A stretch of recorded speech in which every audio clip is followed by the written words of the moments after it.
نماز نہیں نماز پڑھتا. نہیں پڑھتے تھے. اچھا ہاں جی. ਜਿਹੜੇ ਕਹਿੰਦੇ ਨੇ ਜੀ ਕਾਇਮ ہوں. ਉਹਨੂੰ ਕੋਈ ਜਿਹੜਾ ਵਰਕ ਆਉ ਮਾਰ ਰਾਕੀਨ ਇਹਦਾ ਕੀ ਮਤਲਬ ਹੈ? ਇਹਨੂੰ ਕਿਸ ਖਾਤੇ 'ਚ ਡਾਲੋਗੇ? ہاں رکوع کرنے والوں کے ਰੁਕਾ ساتھ. ਸਜੂਦ ਦਾ ਕੀ ਮਤਲਬ ਹੈ? ہاں جی. ਉਹਨੂੰ ਤੁਸੀਂ ਕਿਸ ਖਾਤੇ 'ਚ ਡਾਲੋਗੇ؟ السلام علیکم ناظرین، میں ہوں علی بادشاہ. آپ دیکھ رہے ہیں ہمارا یوٹیوب چینل 56 جہانیہ.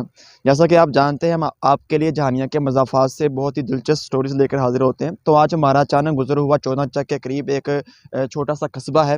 وہاں پر ہم گزر رہے تھے تو ہماری ملاقات ایک جہانیہ کے مضافات کے رہنے والے بہت ہی دلچسپ شخصیت زاہد سلطان شاہ صاحب سے ہماری ملاقات ہوئی. ہم ان سے بات چیت کرتے ہیں، گفتگو کی جانب ہم بڑھتے ہیں، لیکن آپ ہمارے چینل کو سبسکرائب کر لیں اور یہ ویڈیو آپ نے پوری واچ کرنی ہے.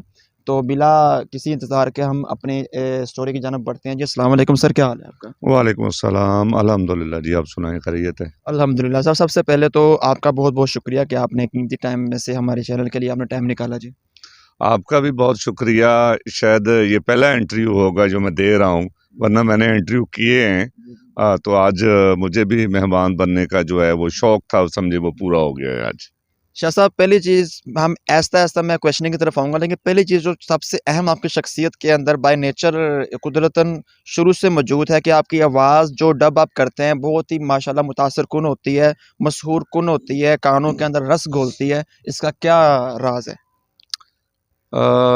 بہت سی چیزیں جو ہیں وہ فطری طور پر انسان کے اندر ہوتی ہیں. یہ ایک ہمارا خاندانی جو ہے وہ عطا ہے اللہ تعالیٰ کی پورے خاندان کو، کہ ہماری اردو جو ہے وہ اس پہ بڑی گرپ اچھی ہے. فارسی کے الفاظ بہت زیادہ ہوتے ہیں، اور اللہ تعالیٰ نے تقریباً تمام خاندان کے جو افراد ہیں ان کو اس طرح کی آواز سے نوازا ہے.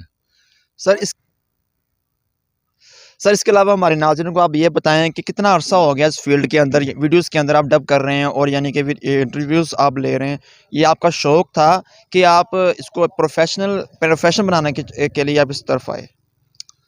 ابھی تو شوق یہی ہے جی کہ اس کو پروفیشنل جو ہے اپنایا جائے. اس سے پہلے جو ٹورنامنٹس کی کمیونٹی وغیرہ ہوتی تھی، جب یہ چیزیں نہیں ہوتی تھی، تو آپ کہہ لیں کہ 92 93 سے جو ہے میں جب کالج دور تھا اس وقت بھی جو ہے یہی کام کرتا تھا. اس وقت کیمرے نہیں ہوتے تھے.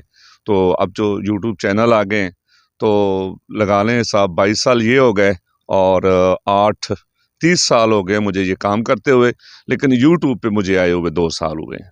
ماشاءاللہ سے. شاہ جی، بچپن کی کچھ یادیں آپ کے ساتھ آپ ہمارے ساتھ شیئر کیجئے. بچپن کے اندر کہتے ہیں جو ادبی لوگ ہوتے ہیں ان کا بچپن جو ہے بڑا متاثر کن ہوتا ہے عام بندے کے لیے. تو آپ کے بچپن کچھ واقعات آپ کو، یعنی کہ جب اسکول کالجز کے اندر جب کنسرٹ ہوتے تھے اس کے اندر کیا کیا خدمات آپ پیش کرتے تھے اور کس طرح آپ پارٹیسپیٹ کیا کرتے تھے؟ 1985 میں جب میں 5ویں کلاس کا طالب علم تھا تو میں پہلی دفعہ سٹیج پہ آیا، تقریر وغیرہ کی. اس کے بعد اسکول لیول پہ، ہائی اسکول لیول پہ میں نے تقریری مقابلوں پہ حصہ لیا. پھر کمیونٹی وغیرہ بھی میں نے کرنا شروع کی. تو اس وقت میں یعنی پہلے نمبر پہ آیا تھا تحصیل لیول پہ، پھر ضلع لیول تک گیا. اور اس کے بعد پھر کیا کہنا چاہیے کہ وہی بات آ جاتی ہے، ہم پینڈو لوگ ہیں، زیادہ ترقی بھی ہمیں ہضم نہیں ہوتی تو ہم پیچھے ہٹ جاتے کہ ہائے اللہ لاہور جانا پڑ جائے گا. تو بس یہی سوچ کے میں پیچھے ہٹ گیا. اور جہاں تک اسکول کی بات کریں، وہاں ایک ڈرامہ سوسائٹی ہوتی تھی، تو ہم لوگ اسکول میں ڈرامے بھی کرتے رہے. 1990 میں جب میں 10ویں کلاس کا طالب علم تھا تو ہم لوگ اپنے اسکول میں ڈرامے کیا کرتے تھے، اسٹیج ڈرامے. ماشاء اللہ سے. شاہ جی، کوئی ہر شخصیت کے اندر کوئی ایک ایسی شخصیت کا اثر ضرور موجود ہوتا ہے جو اس کے لیے رول ماڈل ہوتی ہے، جو اس کو وہ دیکھ کر اپنی زندگی اس کے مطابق ڈھالنے کی کوشش کرتا ہے انسان. آپ کی زندگی میں وہ شخصیت کون ہے؟ اگر بچپن کو دیکھا جائے تو میں نے اپنے والد کو دیکھا. وہ بہت ڈیسنٹ پرسنالٹی کے مالک تھے، پڑھے لکھے تھے، مذہب کو بھی اتنا ہی سمجھتے جتنا وہ دنیا کو سمجھتے تھے. سیاست میں تھے سید محمد زکریا شاہ مرحوم، تو میں ان کو آئیڈلائز کرتا تھا. پھر اس کے علاوہ جو ہے میرے استاد بھی ہیں، میرے عزیز بھی ہیں، سید ابراہیم شاہ صاحب ظفر آباد والے، تو ان کو بھی میں فالو کرتا تھا. اور اب موجودہ دور میں حافظ سعید سے متاثر ہوں. بہت شکریہ. شاہ جی یہ بتائیں کہ جو ادبی لوگ ہوتے ہیں ان کی زندگی جو ہوتی ہے ہر بہت ہی سلیقہ مند اور سلیقہ کے تحت یہ زندگی بسر کرتے ہیں. تو آپ کی زندگی کے اندر بھی یہ تاثر ملتا ہے گھر میں، خاندان میں، دوستوں کے اندر؟ کیونکہ ادبی لوگوں کی زندگی بہت بورنگ بھی ہوتی ہے، خشک بھی ہوتی ہے، کچھ لوگوں کو لگتی ہے. آپ کی زندگی کیسی ہے؟ मैं कोशिश करता हूँ कि मैं महफ़िल में जो है वो लोगों को खुश करूँ, ऐसी बात या ऐसी गुफ्तगू करूँ, किसी को तकलीफ़ ना हो। बाय नेचर भी मैं ऐसा ही हूँ कि मेरी कोशिश होती है कि मैं लोगों को फैसिलिटेट करूँ, लोगों को आसानियाँ दूँ, और इसी चीज़ को देख के मैंने बाद में जो है वो एक एनजीओ भी बनाई हुई है। जहानिया में भी हम जहानिया यूथ अलायंस के तावन से जो है मुख्तलिफ काम करते हैं। तो अंदर ही अंदर एक चीज़ मौजूद है, एक जज्बा मौजूद है कि लोगों को फैसिलिटेट करना है, ज़्यादा से ज़्यादा सहूलतें देनी है। और ये भी है कि जब तक आप अपने भाई को सहूलतें देते रहते हैं, आसानियाँ देते रहते हैं, तो अल्लाह ताला फिर आपकी आसानियों में लगा रहता है। तो उस हवाले से मैं यही समझता हूँ कि आसानियाँ पैदा करने वाला मैं शख्स हूँ। बहुत ज़बरदस्त बात कही आपने। शायद जी कोई एक ख्वाहिश जो आपकी अधूरी रह गई हो, जो आप चाहते हो कि शायद अगर पूरी हो जाती ये मेरी ज़िंदगी में ख्वाहिश तो बहुत अच्छा होता? हज़ारों ख्वाहिशें ऐसी कि हर ख्वाहिश पे दम निकले, बहुत निकले अरमां मेरे, फिर भी कम निकले वाली बात आ जाती है। कि पहले ये ख्वाहिश थी कि यूनिवर्सिटी जाऊँ, लेकिन अब्बू की डेथ की वजह से यूनिवर्सिटी का शौक़ पूरा ना हो सका। फिर मेरा इरादा था कि मैं कोई प्रोफ़ेसर टाइप कोई नौकरी मिल जाए। वो भी बात ना बन सकी। बहरहाल अल्हम्दुलिल्लाह मेरा प्राइवेट स्कूल है, तो ये शौक़ वहाँ मैं पूरा कर रहा हूँ। उसके अलावा टीवी में जाने का शौक़ था, लेकिन हम लाहौर से बहुत दूर हैं। उसके अलावा ये एफएम रेडियो होता है या कोई भी इस तरह चैनल है, मैं ख़बरें बहुत अच्छी पढ़ लेता हूँ। मुझे पता है, मैं जिस तरह लोग मोटिवेशनल स्पीकर बन जाते हैं, तो चलती का नाम गाड़ी, जिसकी गाड़ी चल निकली वो गाड़ी मशहूर हो गई, तो जिनकी नहीं वो हम जैसे रह गए, पीछे रह गए। तो मैं समझता हूँ कि टैलेंट था, मौका नहीं मिला। चलें ठीक है। शाह जी ये बताएँ कि मुताले के साथ तो डेफ़िनेटली आपका ताल्लुक है, काफ़ी पुराना रहा होगा, तो किताबें कौन-सी पढ़ते हैं? किन किताबों को कौन-सी किताबें पढ़ने का ज़्यादा शौक है आपको? जी, अगर बचपन की बात की जाए तो डाइजेस्ट बहुत अच्छे लगते थे। अख़बारात शुरू से मैं पढ़ता था। मेरा प्राइवेट मुताला जो है ना वो बहुत ज़्यादा है। हमारे घर में दादाजी के दौर की किताबें होती थी, और जब ये अली बाबा चालीस चोर का ड्रामा आता था, तो ये किताब हमारे घर में मौजूद थी। तो मुझे पहले पता होता था कि ये आज कौन-सी किस्त चलेगी या उसमें ड्रामे में क्या होगा। उसके अलावा देवता एक लंबी कहानी थी। सस्पेंस डाइजेस्ट हो गया, जासूसी हो गया। फिर जवानी के दिनों में वो एक 2-4 गंदे से होते थे, जवाब अर्ज़, सलाम अर्ज़, इस तरह के ना इश्किया कहानियाँ होती थी, वो भी हम लोग पढ़ लिया करते थे। बहरहाल सिर्फ़ एन्जॉयमेंट के लिए। तो उसके बाद संजीदा जो है वो मुताला जो है वो भी बहुत किया है। और तलवार टूट गई जासूसी नावल था, या हजाज बिन यूसुफ के बारे में, या तारिक बिन ज़ियाद के बारे में। ये सारी किताबें जो हैं ये अल्हम्दुलिल्लाह पढ़ी हुई हैं। माशाल्लाह से। शाह जी खाने में क्या पसंद करते हैं आप? यानी कि ये भी ज़रा बता दें। खाने में हफ्ते में 7 दिन होते हैं, मैं 5 दिन मूली का पराठा खाता हूँ सुबह-सुबह, बड़ा पसंद है। उसके अलावा कढ़ाई गोश्त हो गया, और चावल जो हैं किसी भी तरह के हों, बड़े पसंद है। बहुत ज़बरदस्त। शाह जी गाने सुनने का शौक है? अगर है तो किस किस्म के आप गाने सुनते हैं?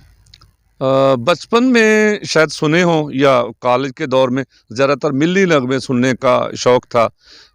फिर कुछ डर भी लगता है कि गाने सुनेंगे तो फिर क्या होगा, तो इसलिए गानों से कुछ दूर हूँ। आजकल जो है नातिया कलाम अच्छा लगता है, तो बहुत सी नातें होती हैं, वो हमद होती है, या फिर मिली नग़्मे जो हैं वो ज़्यादा बेहतर मैं सुनता हूँ। शाह जी मुल्की मामलात की बात करें तो किस पार्टी को सपोर्ट करते हैं? आप समझते हैं ये पार्टी मुल्क को के मामलात बेहतर कर सकती है? किस पार्टी के अंदर ऐसी अहलियत आप देखते हैं? इस वक्त जो फ़ी ज़माना सूरत हाल है, आप देख लें कि कोई भी मुखलिस नहीं है। हर बंदा कहता है मैंने इसको शिकस्त देनी है, कोई ये नहीं कहता मैंने मुल्क को आगे लेके जाना है।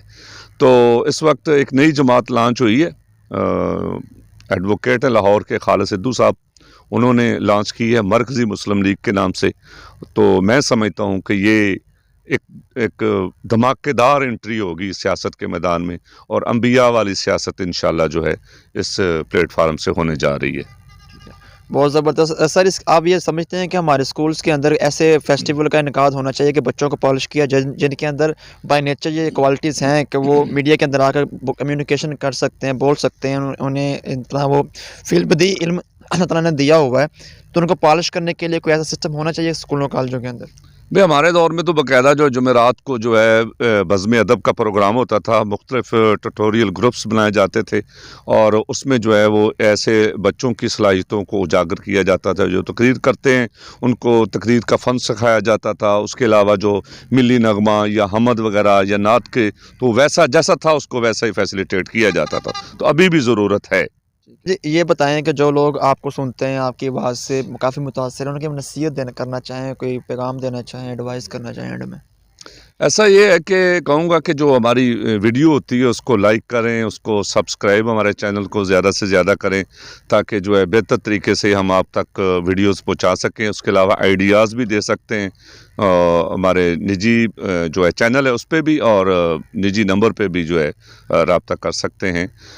उसके अलावा क्या कहना चाहूँगा कि बस चल रहा है जो, उसके बारे में आप गाइड कर सकते हैं और बताएं कि हम लोग कैसा काम कर रहे हैं। ठीक है। मुल्की मामलात के हवाले से कोई नसीहत करना चाहें पार्टियों को कि पाकिस्तान की इकनॉमिक सूरत हाल बहुत ख़राब है?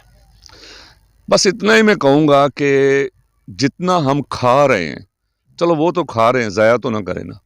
तो मतलब जितना हमारी तनख्वाह होती है उससे दुगना हमारा टीएडी है। तो ये नहीं होना चाहिए। सदर, वज़ीर आज़म और जितने पार्लियामेंटेरियन हैं, इनको जो है ग्रेजुएट ये जो मिलती है पेंशन, ये नहीं होनी चाहिए। अभी हाल ही में रमीज़ राजा रिटायर हुआ है, अब उसकी 1.5-2 साल उसकी मुलाजमत रही है। ये कोई मुलाजमत तो नहीं, तो एक कॉन्ट्रैक्ट था, बस हो गया 2 साल के बाद अभी उसको 1,54,000 उसको मिलेगी, पेंशन मिलेगी। ये ज़्यादती नहीं है इस कौम के साथ? इसी तरह वज़ीर आज़म है या पार्लियामेंट का मेंबर है, किस चीज़ की किस रूल से, लेकिन ये इस रूल को नहीं करेंगे, ख़त्म नहीं करेंगे। जज अपनी छुट्टियां ख़त्म नहीं करेंगे, वकील अपना कोड ख़त्म नहीं करेंगे। इसी तरह जो है MBBS डॉक्टर जो हैं वो किसी मेडिकल प्रैक्टिशनर को प्रैक्टिस नहीं करने देंगे। और अभी ये जो अताई का जो है राग लापते हैं और छापे मारे जाते हैं ना, ये सब जुल्म और ज़्यादती है। मैं हूँ, मुझे पेट में दर्द हो रही है, पहले 1500 की कार कराऊँ, फिर मैं शहर हूँ 1500 डॉक्टर को दूँ, 2-3 हज़ार हो गया, अभी उसने मुझे बताना है और दवाई अभी लिख के देनी उसने। तो क्या हुकूमत जब इन अताइयों को पकड़ती है तो क्या उसकी जगह हमें भी कुछ देती है? बिल्कुल सो रिप्लेसमेंट नहीं है। लिहाजा मेडिकल प्रैक्टिशनर जो है वो जब एक वज़ीर आज़म को इंजेक्शन लगा सकता है तो मुझे क्यों नहीं लगा सकता, उसको इजाज़त क्यों नहीं है?